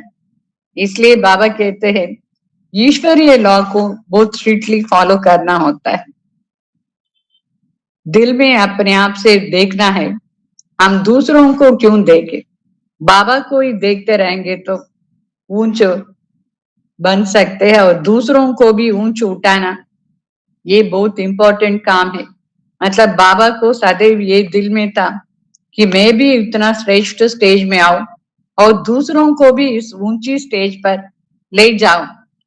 तो जब ये भावना रहेगा तो ऑटोमेटिकली अपनी कर्मी इंद्रियां अपनी वश होगा, मतलब हम कंट्रोल कर सकते। दूसरों को भी ऊंचे उठाने की जो भावना है, उस भावना से हम ऑटोमेटिकली अपनी कर्मी इंद्रियों को अपने वश रख सकते। तो इसको ही कहते हैं मनमना भव की स्टेज। मनमना भव का जो महत्व है उसको पूरी रीति समझ करके उसके अनुसार चलना होता है। मनमना भव का अर्थ क्या होता है, जिसके मन बाप समान हो, जिसमें ईगो ना हो। ईगो मना अहंकार, जिसमें अभिमान और अहंकार रहता है, वो कभी नहीं बाप समान स्टेज बना सकता है। कईयों को मेरापन के अहंकार बहुत है, मैं कर सकती हूँ, मैं ये जानती हूँ। ऐसे अहंकार आएंगे तो उसका पुरुषार्थ वहां ही बंद हो जाता है। सो ब्रह्मा बाबा का लास्ट शब्द क्या है? लास्ट शब्द सभी ने सुना है ना, जैसे निरहंकारी, निर्विकारी, निराकारी स्टेज। इस स्टेज में रहने के लिए बाबा सबको प्रेरणा दे करके गए। जब तक निरहंकारी नहीं है तब तक क्या होता है, ऊंची स्टेज नहीं बना सकते। थोड़े में अहंकार आ गया तो बस उसका पुरुषार्थ ही खत्म हो जाता है। इसलिए दादी कहती थी हर समय अपनी आंतरिक निरहंकारी और निर्विकारी स्टेज जो है उसके ऊपर अटेंशन रख। इसके लिए सदैव हमको निराकारी स्थिति का बहुत अनुभव करते रहना है। जब निराकारी स्टेज में आएंगे तभी वो निरहंकारीपन भी ऑटोमेटिकली आ जाए। निराकारी स्टेज में रह करके इस साकार शरीर द्वारा पार्ट बजाए, जैसे ब्रह्मा बाबा, मम्मा, इन सबको दादियों ने देखा है और दादियों को हम लोग भी देखा है कि कैसी ऊंची स्टेज में रह करके अपना पार्ट बजाते हैं।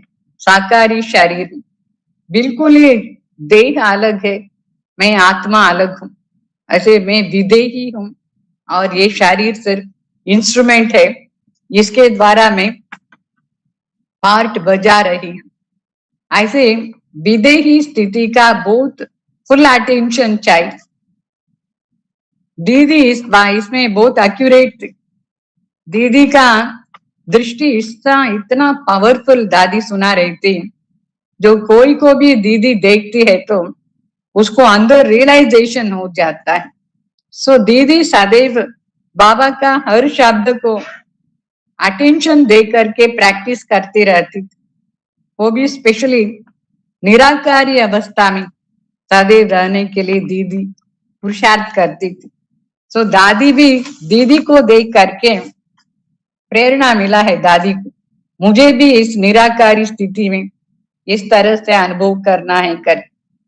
और चंद्रमणि दादी का भी दादी ने सुना है कि कैसे चंद्रमणि दादी के अंदर त्याग भावना थी। और कोई भी प्रकार के आकर्षण चंद्रमणि दादी को नहीं था। इतना त्यागी और तपस्वी और इतना ही शक्तिशाली भी थी। हर प्रकार की शक्ति, 8 शक्तियां जो बाबा सुनाते हैं वो दादी में नेचुरली देखा है सभी ने। और इतना ही पावरफुल स्टेज जो पंजाब जोन को संभाल सकती थी। पंजाब में बहुत ये जो भयंकरवादी बहुत है, वहां सेंटर बनाना, वहां जोन इंचार्ज होकर के संभालना, ये बहुत शक्तिशाली आत्माओं से ही हो सकती है। और दादी जितने शक्तिशाली उतने निरहंकारी भी थी।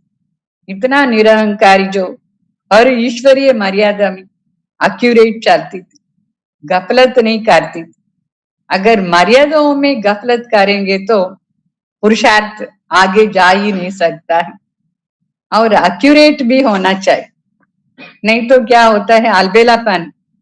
जितना अलबेलापन है उतना एक्यूरेसी कम हो जाता है। जितना जितना गफलत करते रहेंगे मर्यादा पूर्वक जीवन नहीं बना सकते। इसलिए मर्यादा पूर्वक जीवन में इतना अटेंशन देना, तभी बाबा जो स्टेज सुनाते हैं वो स्टेज को हम एडॉप्ट कर सकते हैं। उसमें अलबेलापन बिल्कुल नहीं होना चाहिए। दादियों में हम लोग देखा है ना कैसे अलर्ट होकर के चलते थे। हर बात में बाबा का हर शब्द को फुल वैल्यू दे करके अटेंशन से चलते थे। इसमें दीदी नंबर 1। जब बाबा शरीर छोड़ने के थोड़े समय में दीदी को बाबा ने कहाँ भेजा था, फिर भी मम्मा के बाद दीदी को वहां निमित्त रखा था। मम्मा अबेक तो होते ही मम्मा के स्थान पर दीदी को बाबा ने क्यों निमित्त रखा है? क्योंकि बाबा जैसे जैसे करता था, जो जो रिस्पॉन्सिबिलिटी से निरहंकारी होकर के करते थे, सेम डिटो दीदी फॉलो करती थी। दीदी हर कार्य में एक्यूरेट थी, हर मर्यादाओं में एक्यूरेट थी। जो भी बाबा बोलता गया दीदी ओबीडियंटली करती गई। तो दीदी को फॉलो करने के लिए भी को थोड़ा सा अटेंशन भी चाहिए, गफलत नहीं करना चाहिए। फॉलो फादर, ये तो इम्पोर्टेंट बात है, लेकिन मम्मा बाबा के बाद दीदी में वो सब शक्तियां। इसलिए दादी बोलती थी दीदी भी हमारी टीचर है, मैं उनसे भी बहुत कुछ सीखा हुआ है। और बाबा ने दादी को स्पेशल वरदान दिया है कि प्रकृति तुम्हारी साथ चले, प्रकृति तुम्हारी दासी हो जाएंगी करके बाबा ने दादी को सुनाए। मतलब दादी का एज क्या था जब दादी शायद अभिक्त हुई? तो 104 105 में आ रही थी। तब तक दादी कितना अच्छी तरह से चल रही थी और सब कुछ ठीक था। दादी को सिर्फ थोड़ा सा बॉडी में weakness because of age problem था। तो बाबा जैसे जैसे बोलते थे वैसे वैसे दादी ने इस प्रकृति को भी ऑर्डर से चलाए। प्रकृति 5 तत्वों को अपने ऑर्डर से दादी इस शरीर को चलाती थी। अपने ऑर्डर माना श्रीमत के अनुसार चलाती थी, हर बात में श्रीमत। इसलिए बाबा ने बोला आपको प्रकृति भी साथ देंगी, मैं भी तुम्हारा साथ हूं। तो ऐसे दादी को दोनों का सहयोग बहुत अच्छी तरह से मिला, क्योंकि प्रकृति के वश नहीं होती थी दादी कोई भी बात में। बाबा जिस श्रीमत से चलाने के लिए कहते थे वैसे दादी चलाती थी, इसलिए फुल अटेंशन श्रीमत के पट्टी पर देना चाहिए। और ये भी दादी सुना रही थी कि अभी तो वापस हमको घर जाना है, सदैव बुद्धि में रहना चाहिए कि हमको वापस घर जाना है। जब वापस घर जाएंगे तो अपना स्टेज क्या होनी चाहिए वापस घर जाने वालों का? बिल्कुल ही शांति। जैसे शांति धाम में आत्मा शांति होकर के रहती है, उसमें कोई भी प्रकार की हलचल व आकर्षण नहीं होता है। शांति धाम अपना घर, वो यहाँ होते हुए भी उसको अनुभव करते रहना। मैं आत्मा शांति धाम निवासी। सो निराकारी और साकारी, निराकार स्टेज में होते भी ये साकार शरीर को चलाना, ऐसे जब हम अनुभव करेंगे तभी हम प्रकृति जीत भी बन सकते। प्रकृति को भी जीतना होता है, विकारों को भी जीतना होता है, और अपनी विशेषताओं को भी बाबा के कार्य में यूज करते रहना है। जब अपनी विशेषता के ऊपर अभिमान आ जाएगा तो वो विशेषता काम में नहीं आएगा। बाबा कहते हैं अपनी विशेषता यूजलेस हो जाएगा जब हम उसके अभिमान में आएंगे। दादियों को कितने विशेषता थी, लेकिन कितना निरहंकारी होकर के उन सब विशेषताओं को बाबा के कार्य में यूज करते थे। अभिमान आज जिस जिसको आया वो सब क्या हो गए, कहाँ गए? जिसमें अभिमान आया विशेषता का, वो तो अभी यज्ञ में भी नहीं है, चले गए। ऐसे बाबा कहता है विशेषताओं को मेरे कार्य में, मेरे ऑर्डर के अनुसार निरहंकारी स्टेज में रह करके यूज कर। और फिर कईयों को क्या होता है, पास्ट की चिंता बहुत होती। बाबा तो बताया ना, मेनी टाइम्स बाबा ने बताया पास्ट इज पास्ट, उसको छोड़ दो। पास्ट के बात में आप चिंता करते रहेंगे तो ये भी रॉयल्टी नहीं है। रॉयल्टी क्या है? हमको आगे जाते रहना है, पीछे नहीं देखना है। अगर पीछे की बातें याद करते रहेंगे तो हमारी रॉयल्टी कम हो जाए।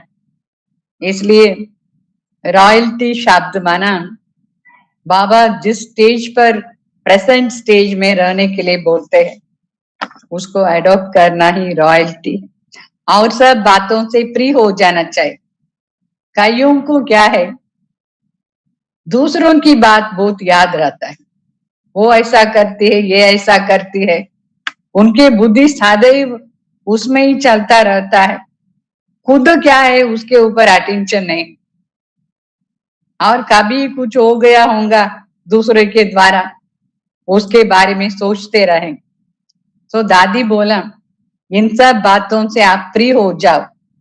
फ्री हो करके अपना जो ओरिजिनल स्टेज है उसमें स्थित हो जाओ। ओरिजिनलिटी क्या है? बाबा की जो बातें हैं उसको फैलाना और अपनी ओरिजिनल स्वरूप में रहना, ये बिल्कुल ही रॉयल स्टेज है। अगर दूसरों के अवगुणों को फैलाएंगे ये अनरॉयल स्टेज है। अभी तो हमको बाबा के पास अपने घर में जाना होता है, न कि जंगल में। जंगल में जाना है क्या? जंगल का अर्थ दादी ने बहुत अच्छा सुना है। जो जंगल में कांटा होता है वो कांटा चुभता रहता है।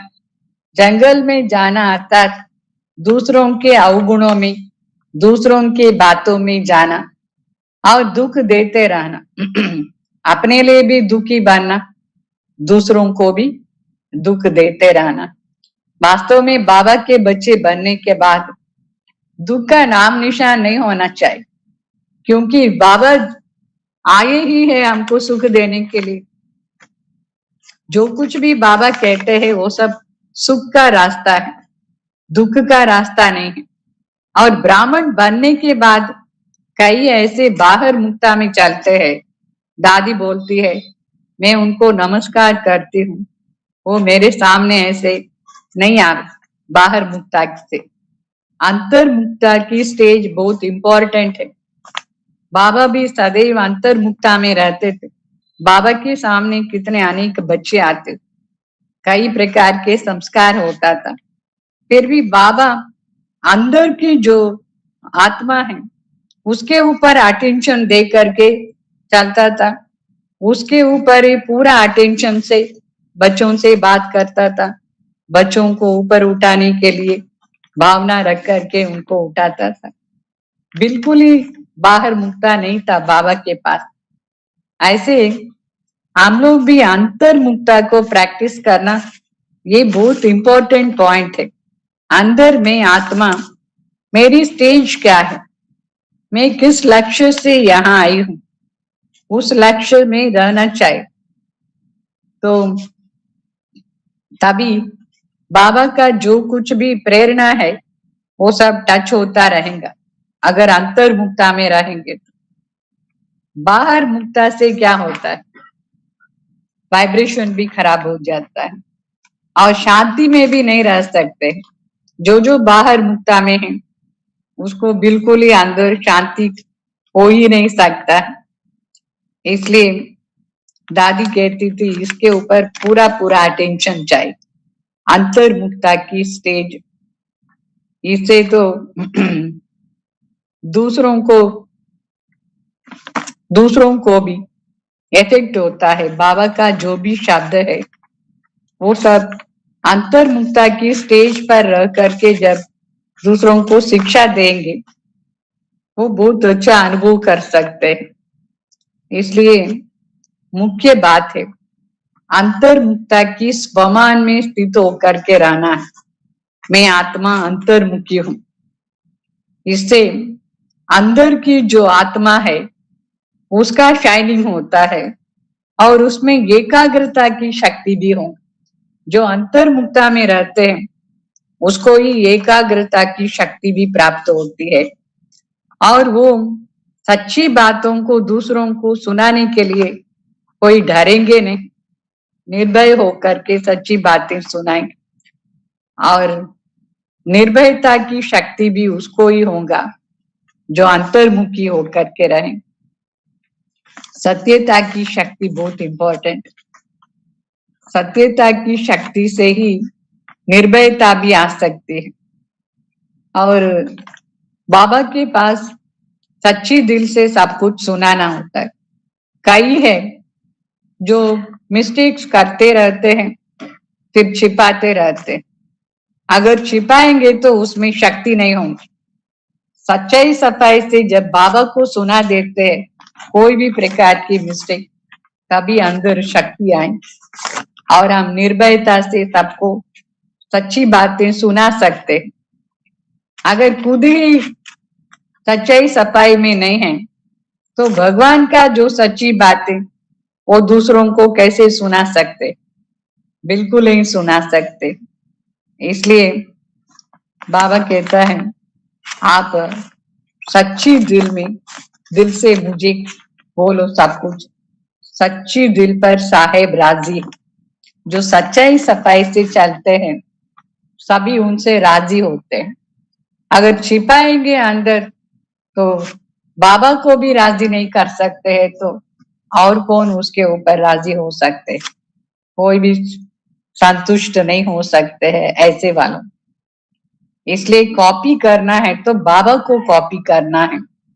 कई लोग क्या कहते हैं, मैं जब गलती करती हूँ तभी आपको मालूम पड़ता है, दूसरा जो गलती करता है वो तो करता है ना, फिर मैं करने से क्या होता है, ऐसे सुनाते हैं कई बच्चे। उनको खुद के ऊपर अटेंशन ही नहीं है इम्प्रूव होने का। अंतर्मुक्ता के बदले बाहर मुक्ता में आ जाते। दूसरों की गलती, वो तो गलती करेगा, तुमको थोड़ी उसको कॉपी करना चाहिए।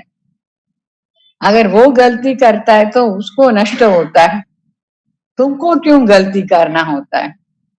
तो बाबा कहते जो कुछ गलती करते हो मुझे सुनाओ, दूसरों को देख करके खुद कॉपी नहीं करो गलती को। बाबा को तो सुना देना चाहिए, क्योंकि बाबा किस लिए आए हैं, हमारा भी जीवन का लक्ष्य क्या है, योगी बनना। तो अंदर ऐसी ऐसी बातें नहीं होना चाहिए। हम यहाँ आए ही है पुरुषोत्तम बनने का पुरुषार्थ करने के लिए।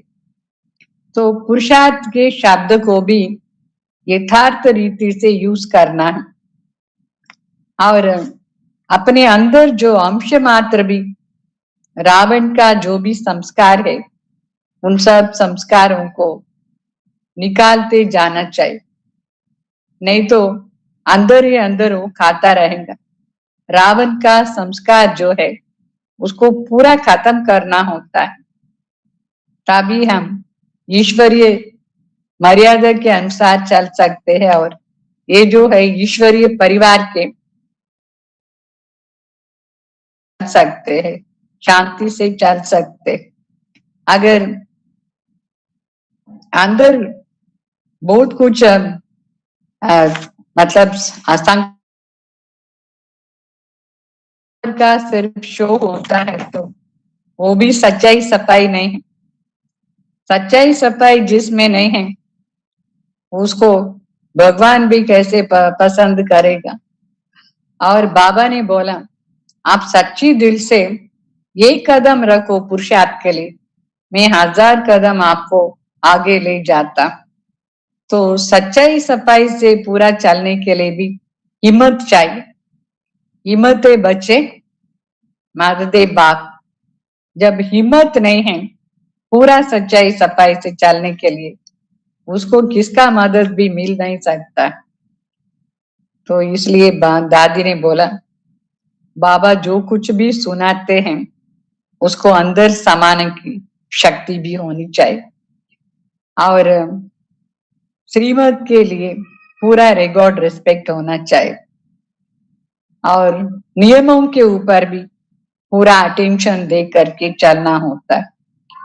जो कुछ भी नियम बाबा बताते हैं उसके ऊपर पूरा अटेंशन चाहिए, तभी ही अपने अंदर जो रावण का संस्कार है उसको हम जला सकते।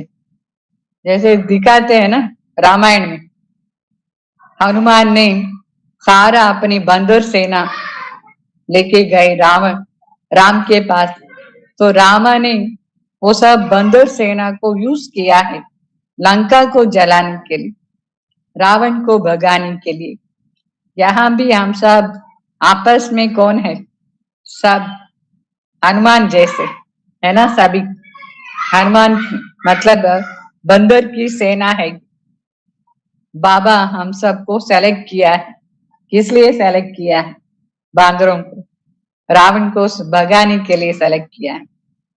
तो अंश मात्र भी ये रावण का संस्कार किसी के अंदर न सिर्फ अपने लिए, अपनी पूरी सेना के ऊपर भी अटेंशन चाहिए, ये रावण का संस्कार न हो।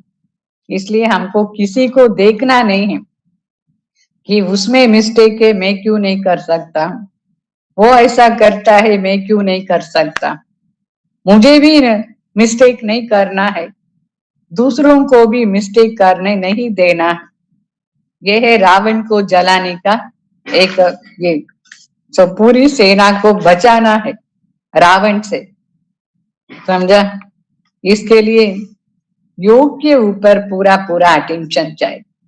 इस योग में भी पहली बात अपने अंदर आत्मा जो अंतर्मुखी स्टेज में रह करके परंधाम की स्टेज को सदैव अनुभव करते रहना। परंधाम में हम कैसे रहते थे, बिल्कुल ही शांति स्वरूप, और इस शरीर को चलाने के समय भी हमको उस स्टेज में आकर के इस शरीर को चलाना होता है, तभी प्रकृति जीत भी बन सकते, कर्मेंद्रिय जीत भी बन सकते। मैं आत्मा परंधाम निवासी हूं, वहां तो न संकल्प विकल्प है, न अशुद्ध सोचने का होता है, वहां कोई भी प्रकार के देह और देह के संबंधियों के ऊपर अटैचमेंट नहीं है। ऐसे इस शरीर में रहते भी हमको ऐसे चलना है। परंधाम की स्टेज, परंधाम में न विकर्म होता है, न विकल्प होता है, न कोई देह के ऊपर अटैचमेंट है, न मैंपन है, न ये सोचेंगे कि मेरी विशेषता ये है, मैं बहुत बुद्धिशाली हूं, मेरा ये है, मेरा ये है, कुछ भी नहीं वहां। सिर्फ आत्मा ज्योति बिंदु, और इस शरीर द्वारा जो कुछ भी कर्म करना है वो प्लेनली करते जाना है। अंदर कोई ऐसे आसुरी लक्षणों की भावना बिल्कुल नहीं होना चाहिए। इसको कहते हैं संपूर्ण पवित्रता। ऐसे दादियों में हम लोग ये पवित्रता की शक्ति देखा है ना, उनकी दृष्टि से कितना शक्ति मिलती है। इसलिए तो सभी कहते हैं दादी हमको 1 सेकंड दृष्टि देना। वो दृष्टि लेने के लिए कुछ ना कुछ दादी के पास लेके जाते, सभी के पास नहीं जाते। दादियों का दृष्टि चाहिए, बाबा का दृष्टि चाहिए, इसलिए बहाना से कुछ देते हैं। क्या लेने के लिए कुछ देते हैं? दृष्टि लेने के लिए। उनकी दृष्टि में कितना पावर है, वही सेम पावर हमारी दृष्टि में भी होनी चाहिए ना। हमको भी ऐसे स्टेज बनाना है। वो पावर कैसे मिला? अंतर्मुखी स्टेज में रह करके और काम करते थे। निराकारी, निर्विकारी, निरहंकारी, इसके ऊपर दादियों ने फुल अटेंशन दे करके अभ्यास किया है। इसलिए वो जो आत्मा अंदर, शरीर के अंदर बहुत पावरफुल आत्मा, बहुत पवित्र आत्मा, बिल्कुल ही शांति स्वरूप आत्मा होने के कारण उनका शरीर का चलाने का भी विधि भी ऐसे ही था, बिल्कुल पवित्रता के आधार पर, शांति के आधार पर। तो उनकी दृष्टि में भी इतना ही पावर। इसलिए हम लोग भी ऐसे कॉपी करना है, फॉलो अप करना है। तो अभी हम योग में बैठेंगे, मेरी अवस्था में परंधाम की स्टेज में रह करके हम योग में बैठेंगे। सभी रेडी हो जाओ, मैं थोड़ा सुनाती हूँ आपको। उसी स्टेज पर रह करके अनुभव करते रहना और उस अनुभव को कंटिन्यूसली सारा दिन यूज कर, तभी वो आत्मा की जो पावर है वो शरीर के ऊपर भी पड़ता है। आत्मा अगर वीक हो जाएंगी तो शरीर का भी वीकनेस होता है ना, अनुभव करते हैं ना शरीर में वीकनेस। आत्मा अगर पावरफुल हो जाएंगे तो उसका पावर बॉडी के ऊपर भी पड़े। 5 तत्व भी दिव्यता का अनुभव करते रहे। अभी हम सब मिल करके उस स्टेज को अनुभव करेंगे। पहले अपने अंदर देखना, मन को देखना और बुद्धि देव द्वारा उस प्रकाश स्वरूप को देखना। बुद्धि की आंख, इस आंख से बिल्कुल ही सूक्ष्म, अति सूक्ष्म ज्योति को भ्रुकुटी के अंदर देख लेना। और इस शरीर से अलग मैं आत्मा, इस शरीर को चलाने वाली हूं। मेरा जो ओरिजिनल स्टेज है शांति और पवित्रता, उसको ही मैं इन आंखों से प्रत्यक्ष रूप में दिखा। इस शरीर के द्वारा आत्मा का ओरिजिनल संस्कार प्रत्यक्ष करना है। इस स्टेज में अभी बैठ करके 15 मिनट आप परंधाम की स्टेज इसी शरीर के अंदर से अनुभव करना। वहां कैसे निसंकल्प होकर के रहते थे। परम धाम, कोई के ऊपर कोई ईर्ष्या द्वेष नहीं, कोई अपवित्र संकल्प नहीं, कोई भी विकर्म नहीं, विकल्प नहीं, शांत पवित्रता आनंद स्वरूप में बाबा के पास बैठते थे। ऐसे इसी शरीर के अंदर परमधाम की स्टेज को अनुभव कर। ओम शांति।